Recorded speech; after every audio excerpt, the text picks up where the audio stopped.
irmãos no registro de Marcos, capítulo 8. Marcos, capítulo 8, dos versos 34 a 38.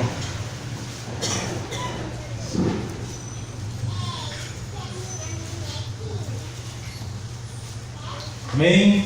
Evangelho de Marcos, capítulo 8, dos versos 34 a 38. Os que acharam, digam amém. Amém. Vamos orar antes de fazer a menção da palavra.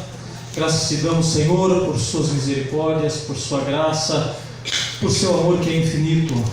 Graças te damos, ó Pai, pelo privilégio de estarmos à sua presença, por estarmos aqui reunidos como famílias do Senhor, estarmos de mãos dadas, estarmos te adorando, estarmos clamando a Ti na certeza de que o Senhor ouve e nos atende.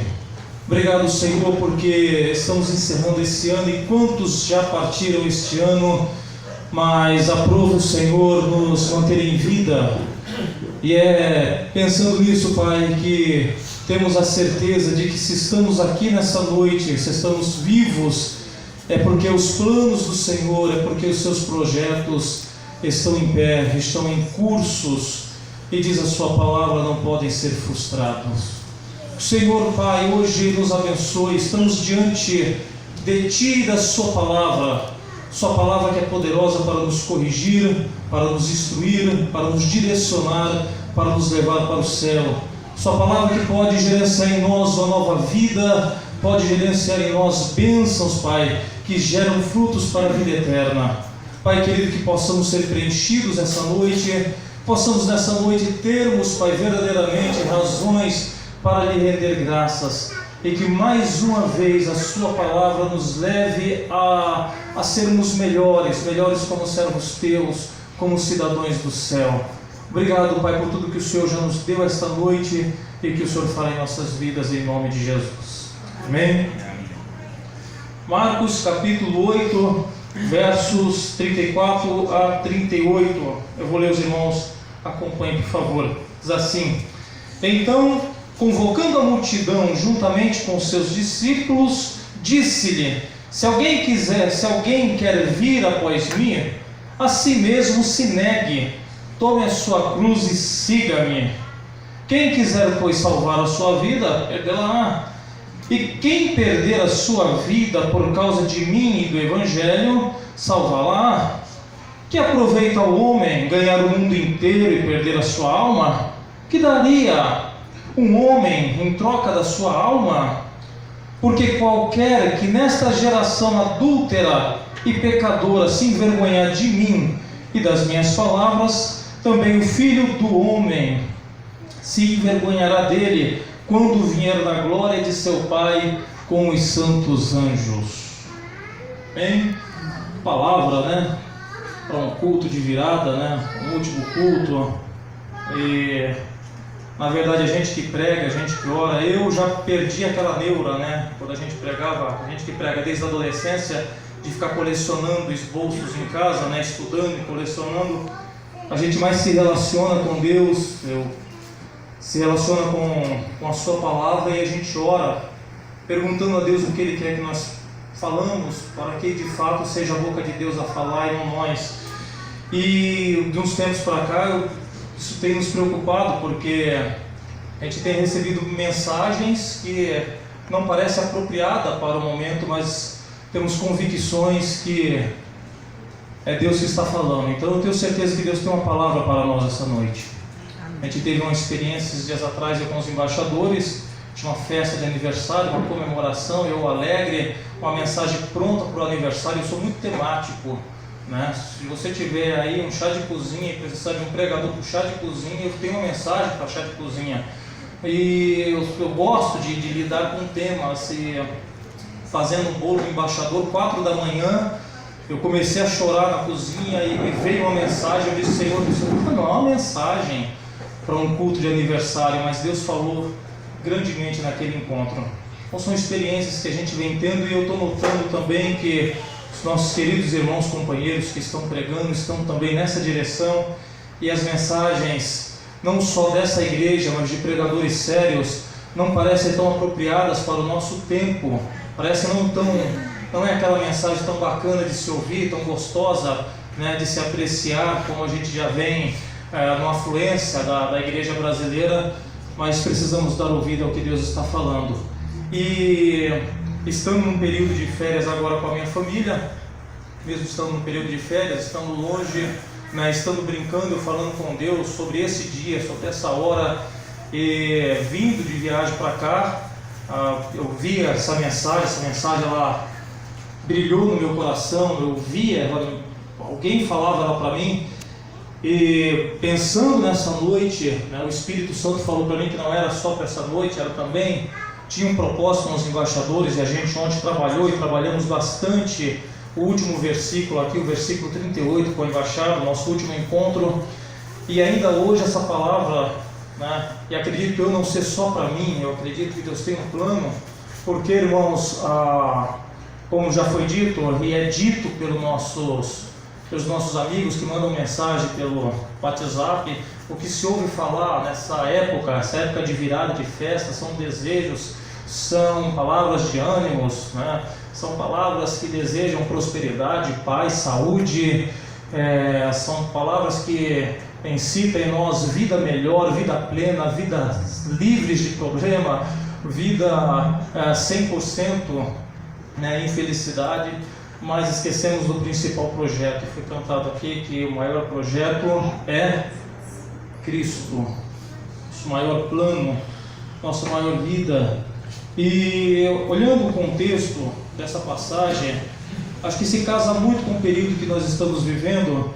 E nessa mudança de ciclo, nessa mudança de ano, nós que trabalhamos, nós que somos missionários, nós que somos vocacionados por Deus, chamados pela salvação, para o serviço da fé, para testemunho, a palavra testemunho em Atos, quando Jesus disse: "Ser-me-eis testemunha", a palavra testemunha ali é mártires. Então, nós que somos chamados para de fato dar a vida por Cristo, por seu Evangelho, pela sua palavra, a gente não pode andar na mesma linha de raciocínio que a igreja brasileira hoje está vivendo, está pregando, de mãos dadas com o mundo, com a sua filosofia, com o seu estilo de vida, com as suas intenções de vida, aonde não é o morrer, não era o dar a vida, não era o padecer por amor a alguém, para que alguém se salve, mas é se salvar a si mesmo, planejar a sua vida, ser feliz e depois sair falando que depois que veio para a igreja a vida mudou. Mas é um testemunho egocêntrico, não é um testemunho de cruz, de renúncia, de nova vida.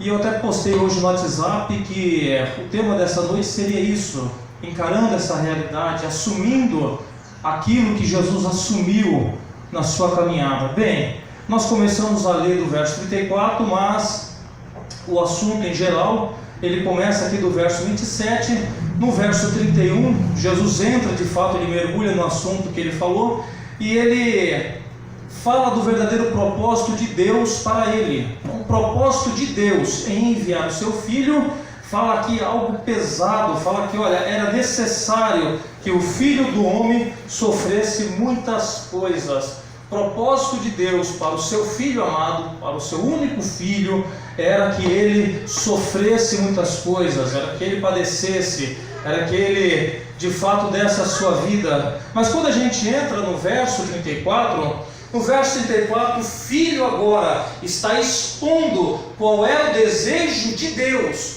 para os discípulos do Filho. Mas espera aí, o Filho veio para padecer e os seus discípulos também devem seguir o mesmo caminho. Então Deus fala: olha, filhão, você vai descer, só que você vai padecer, você vai morrer numa cruz.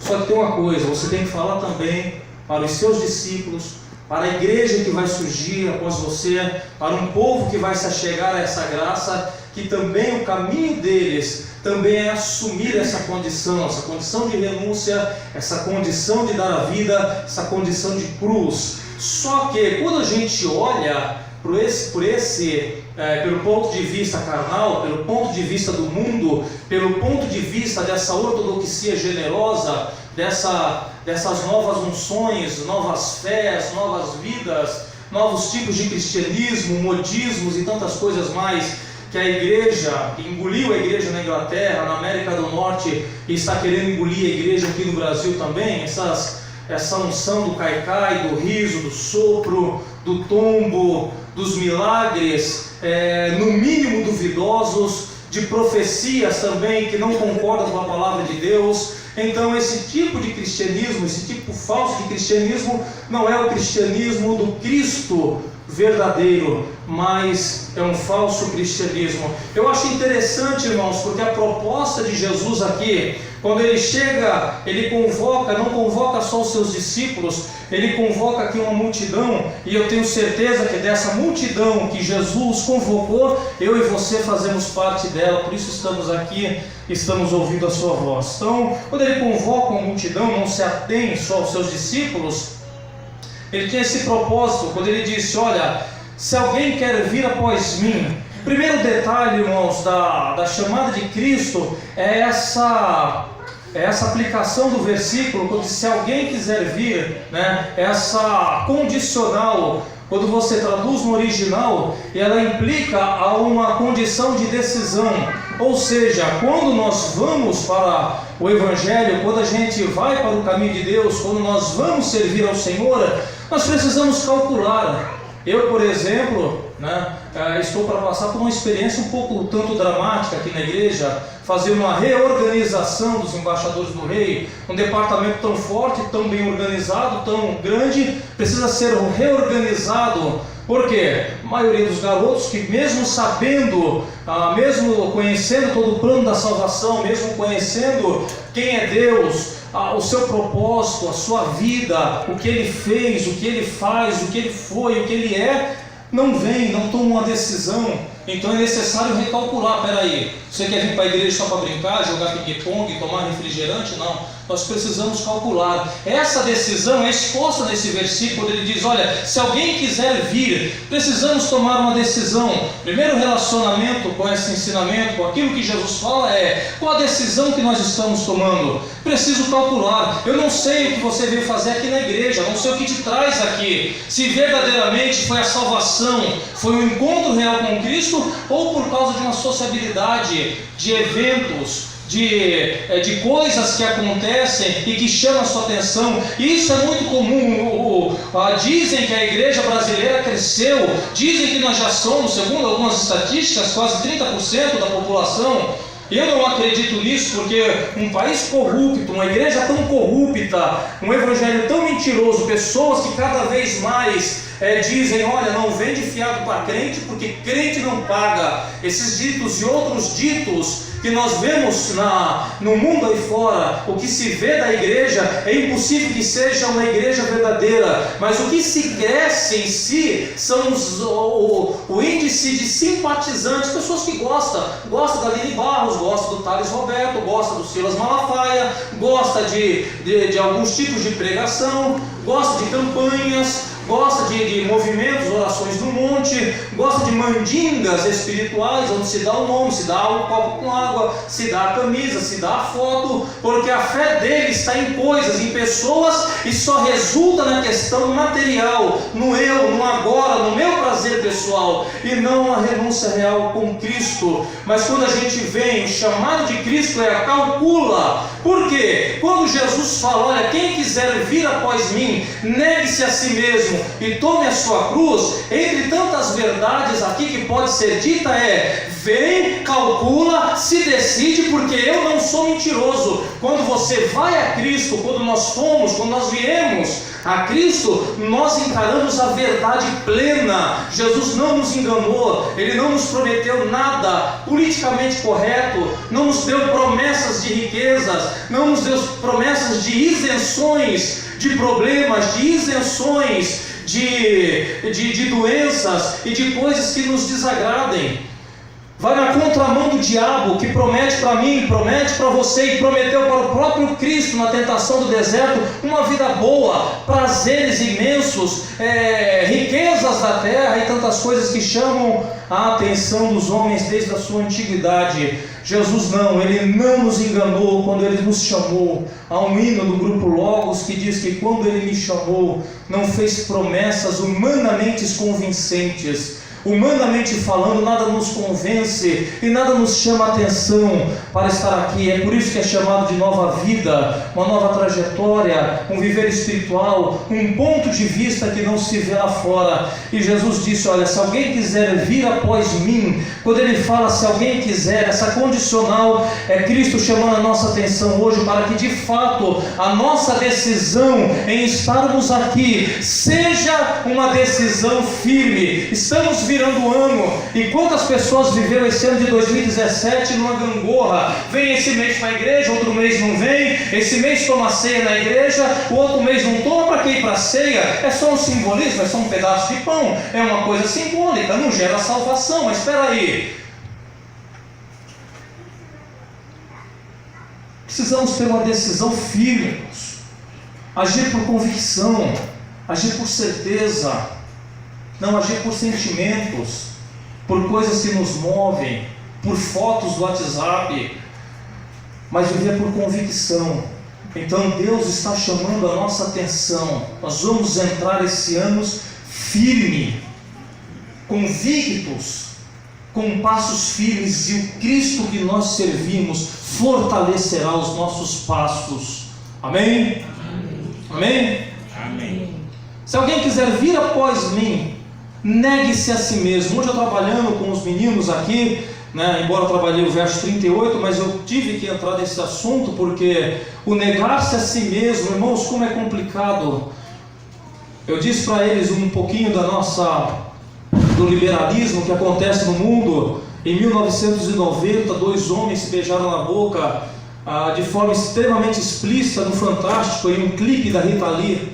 1992, o Lulu Santos lança uma música e o Pedro Bial fala no Fantástico: olha essa música, uma música revolucionária, uma música que fala do futuro, é uma música, quase que ele falou, uma música profética. Quando o Lulu Santos falava: vamos nos permitir, vamos viver tudo que há para viver. E essa é a chamada do mundo, essa é a chamada do inimigo das nossas almas. Vamos viver tudo que há para viver. O importante é viver, o importante é fazer o que dá vontade, é fazer aquilo que vem ao nosso desejo. A força do desejo deve ser mais forte do que a força do caráter, do que os princípios morais e eternos. Vamos nos liberar, vamos nos permitir, quando na verdade, quando Jesus chamou-nos, Ele disse: olha, negue-se a si mesmo, negue-se a si mesmo, diga não, imponha-se limites, diga não a você mesmo, diga não para as seduções do mundo.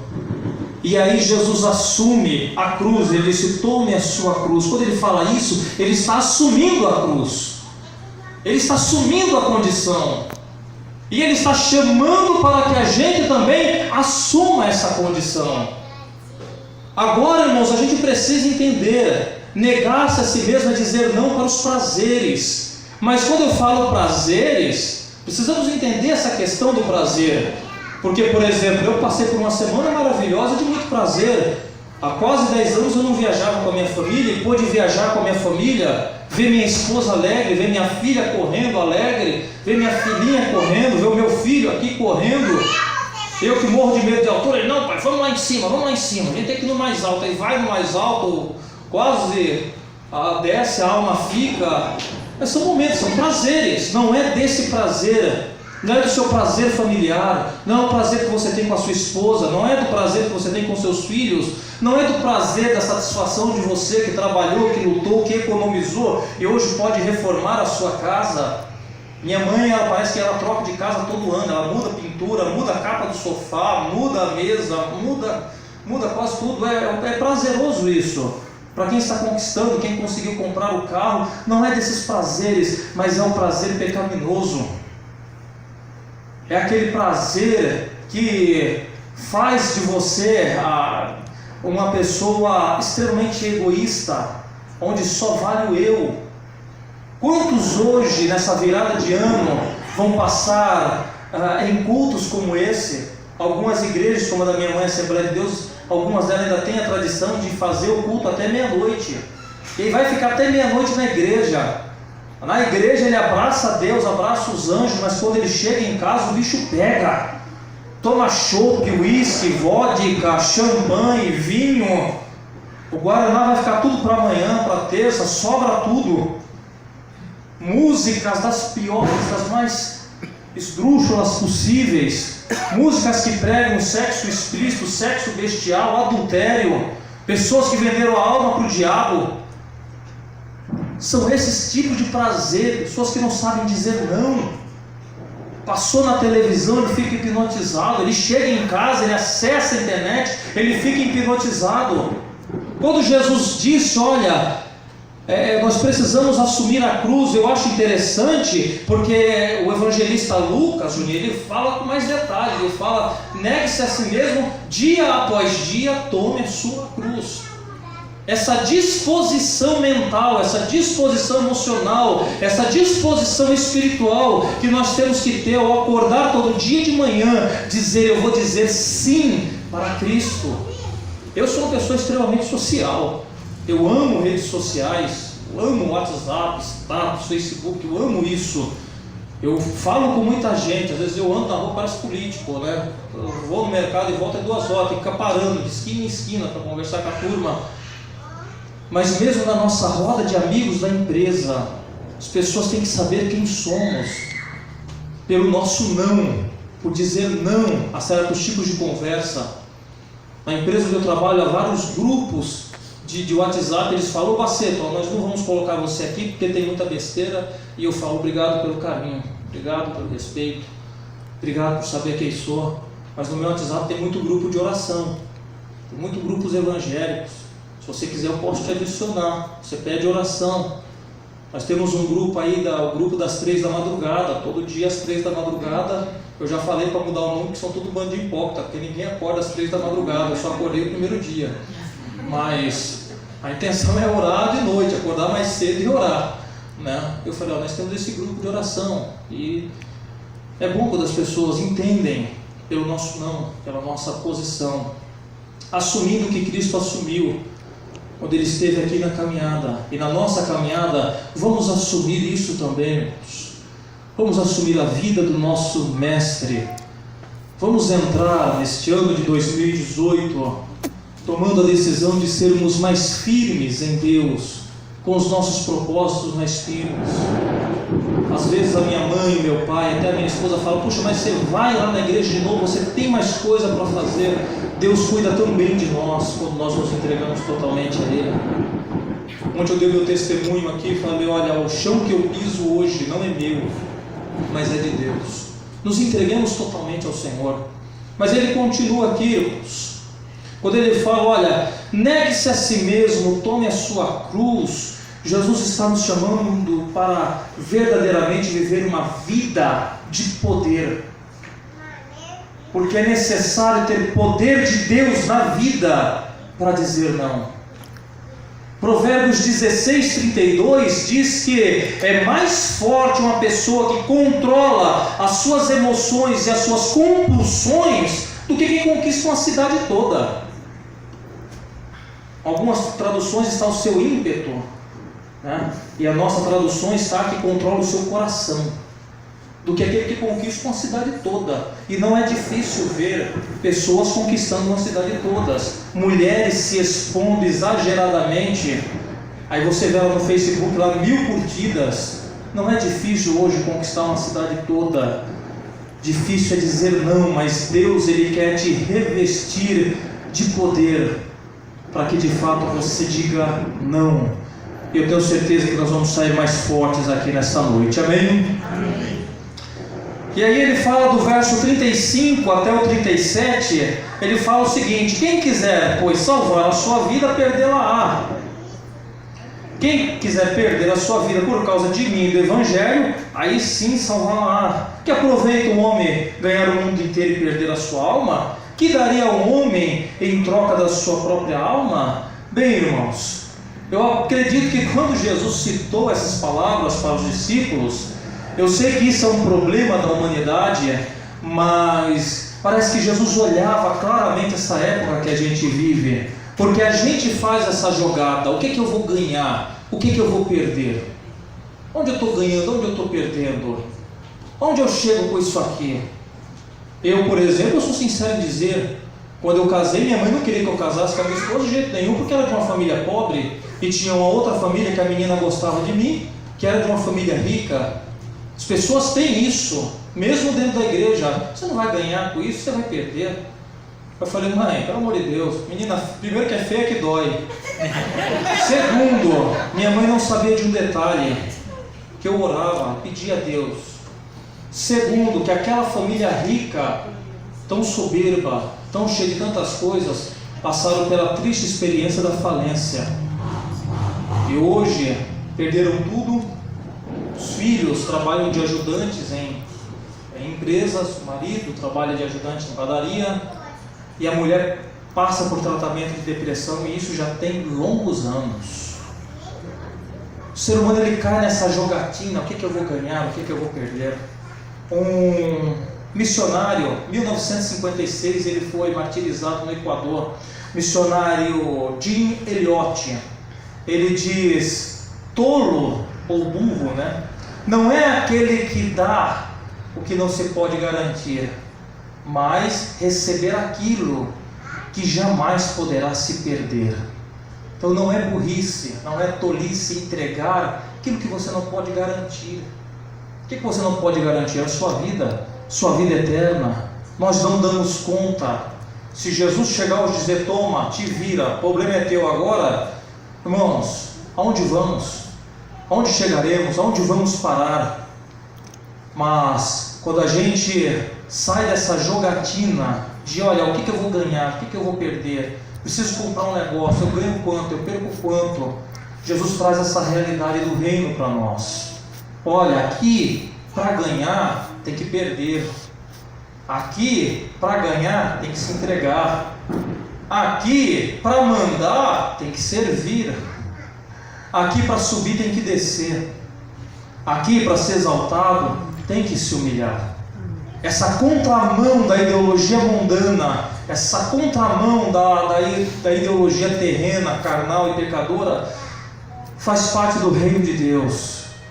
Ou seja, Jesus está nos chamando a fazer uma entrega total, a nos encontrarmos com Ele de maneira plena, porque nós não damos conta. Por isso que ele fala no verso 37, que um homem pode dar em troca da sua vida, alma, aqui, numa tradução mais simples, né? Que pode dar um homem em troca da sua própria vida?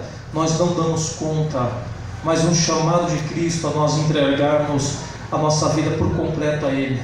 E aí ele conclui dizendo, porque qualquer que nesta geração adúltera e pecadora se envergonhar de mim e das minhas palavras, também o Filho do Homem se envergonhará dele, quando vier na glória de seu Pai com os santos anjos. A gente trabalhou um longo tempo ontem com os embaixadores esse versículo, quando ele diz aqui, nos relaciona primeiramente na questão da geração, quando Jesus chama a atenção para esse nome. Olha, porque qualquer um que nessa geração, uma das principais coisas que nós precisamos entender, irmãos, e nos comprometer é com a nossa geração. Eu tenho a geração está falando com o querido Rubevaldo, fala, a gente é da geração dos trintão, da casa dos 30, né, Lilian? Está na geração dos trintão. Nós temos um linguajar, nós temos um vocabulário, nós temos uma experiência que é totalmente diferente da irmã Edna, que é da geração dos Baby Boomer. Baby Boomer. Aí, isso mesmo, que fala no linguajar deles, tem a sua experiência, tem o seu estilo de vida. Eu estava até comentando com o Rubeval, todos nós precisamos ganhar almas. E nós vamos ganhar almas quando nós assumirmos a condição que Cristo assumiu e nós tivermos um compromisso com a nossa geração. Eu falava com os meninos ontem, eu não consigo ganhar um garoto de 9 anos de idade, o linguajar dele é diferente. Nós fazemos o trabalho, a gente ensina, a gente prega, mas é muito mais fácil um garoto de 9 anos ganhar um garoto de 9 anos, um garoto de 15 ganhar alguém também de 15 anos, alguém da casa dos 30, alguém da casa dos 50, alguém da casa dos 80. Precisamos ter, irmãos, um compromisso com a nossa geração. Então, quando ele fala aqui, olha, qualquer um que nesta geração, como nós estamos nos comportando em meio à nossa geração, como eu estou me comportando em meio à minha geração, Isso é muito importante, precisamos nos atentar a isso. Depois Jesus fala, nos chama a atenção a situação da geração. Ele fala uma geração pecadora e infiel, uma geração que não tem compromisso. Eu estava falando ontem com eles, olha, eu busquei na internet os principais sintomas da geração hoje da adolescência. Quando você puxa na internet, eu procurei todos os sites não cristãos. O que o povo do mundo fala? O que os psicólogos, os estudiosos falam dessa geração de adolescente? Pelo menos 3 coisas: são mimados. Segundo, não aceitam repreensões. Terceiro, são extremamente liberais. Isso não é crente que fala. São pessoas que estudam, que ensinam, são pais, são mães. Mas hoje eu estou falando para a igreja. Qual o problema da nossa geração dos 30? O problema da geração dos 30 para os 40 anos, o que mais se vê é a turma dos 30 para os 40 anos querer voltar a ser playboy de 18, largando as mulheres, mulher largando o marido.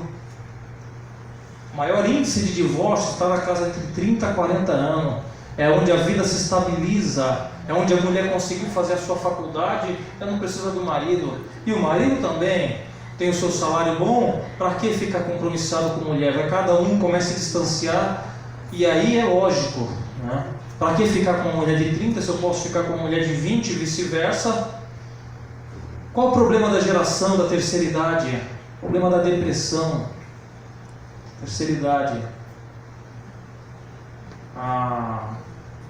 É dito por meio da saúde dessa turma, né, que comanda a saúde, que o brasileiro está vivendo mais, não é? Pode ser que o brasileiro viva mais, mas muitos médicos que a gente está lendo está dizendo que o brasileiro vive mais, mas o brasileiro vive mais doente, vive mais com problemas, entre eles as depressões, as ansiedades, principalmente na terceira idade. Então, precisamos ter um compromisso com a nossa geração, precisamos entender a nossa geração. E depois ele fala, qualquer um que nessa geração, eu na minha geração, sabendo como está, você na sua, sabendo como ela está, se envergonhar de Cristo e de suas palavras. Veja só, irmãos, que no verso 35 ele fala que a gente ganha a vida quando a gente perde ela por causa de Cristo e do seu Evangelho. E aqui no verso 38 ele conclui dizendo que nós não podemos ter vergonha dele e do seu Evangelho. Ou seja, é impossível dizer que amamos a Cristo sem amarmos a sua. Se ninguém fala igual que eu falo com gente, se todo mundo falar junto, eu falo. A sua palavra. Porque dizer que ama a Cristo, algum tempo atrás, o Cabrinho entrevistou um dos maiores traficantes aí, preso num presídio de segurança máxima. Ele tinha um crucifixo no peito, dizia que tinha fé, que acreditava em Deus. Espera aí. Na igreja está cheio de gente dizendo que acredita em Deus, que não lê um versículo por semana. Para não ser exagerado, não lê um versículo por mês. Na casa dele, para cada CD evangélico, tem 10 não evangélicos. No celular, para cada música cristã, tem 10, 15, 20 não cristã. Espera aí, que compromisso nós temos com Cristo? Sendo que nós não nos relacionamos com a palavra dele não nos choca, não nos desafia, não nos leva a uma vida melhor. Ele fala aqui, qualquer que se envergonhar de mim e das minhas palavras. A palavra vergonha aqui, irmão, nesse termo grego, aqui se aplica a desprezo e nulidade. Você sabe o que é nulidade? Quando você vai votar, você olha e fala assim, eu não confio em ninguém aqui, eu vou anular o voto. Você clica, né, a tecla nulo. Tem muita gente teclando a tecla nulo para a palavra de Deus, desprezando ela, virando as costas, não lhe dando o devido valor. E nós vemos isso através dos hinos evangélicos, de muitas pregações e testemunhos que nós vemos hoje. E Jesus está dizendo, olha, vai chegar o dia da prestação de conta.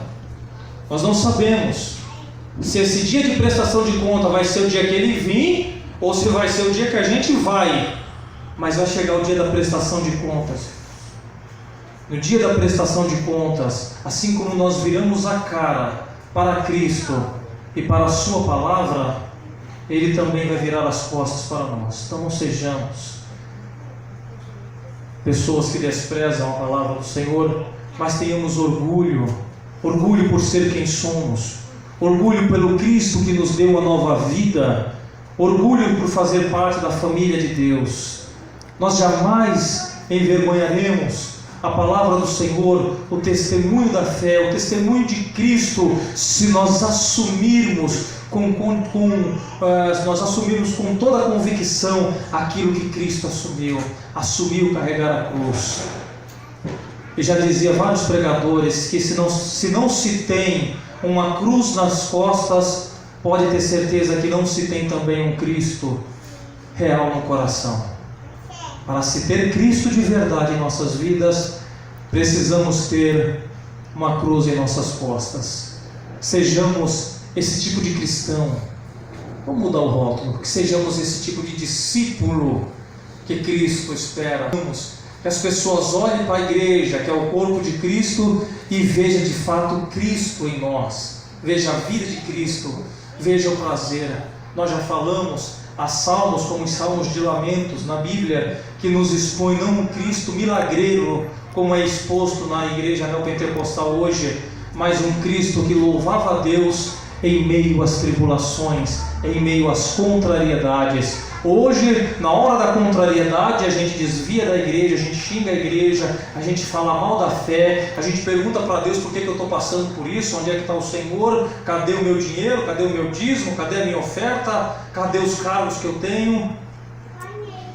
Mas o verdadeiro discípulo, ele louva a Deus em meio às contrariedades, em meio às tribulações, em meio às provações. Assumindo essa condição, com certeza nós vamos ganhar a nossa vida, nós vamos salvar a nossa vida, nós vamos viver aquela frase que eu não gosto, né? Você vai viver o melhor de Cristo. Pô, é meio difícil lidar com isso, mas acho que os irmãos entendem, né? Nós vamos de fato, eu não vou dizer que a gente vai viver o melhor de Deus, porque o melhor de Deus foi Cristo, dando a sua vida por nós, mas nós vamos viver Deus em sua plenitude em nossa vida, o seu cuidado, o seu amor, o seu caráter, o seu brilho em nós. Que seja essa a marca dessa igreja, da nossa vida, da nossa família em 2018, amém? Seria possível os irmãos se colocarem de pé? Vamos fazer uma oração. Seria possível você dar as mãos ao seu irmão que está do seu lado? Seria possível, né?